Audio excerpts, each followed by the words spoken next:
Wait, what? Internet on macOS Tahoe, on my unsupported old Mac? If you've been following this series, you know this was unthinkable just a few weeks ago. In my first video, I showed you OpenCore Legacy Patcher's brand new 3.0.0 beta running on macOS Tahoe.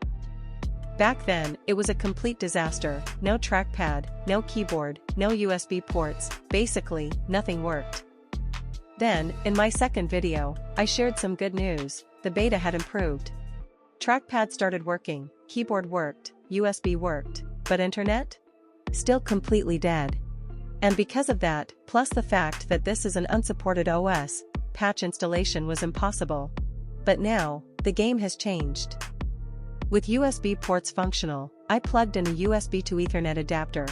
And boom, wired internet is now successfully connected on macOS Tahoe. The connection is working very well. That means I'm just one step away from fully patching it on this old Mac. Sure, Wi-Fi is still not working, but Ethernet through USB works perfectly. I know many of you were asking about internet.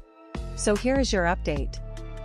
Stay tuned, support this new channel, and help me reach 1K subscribers so I can keep bringing you these updates. We're getting closer every day.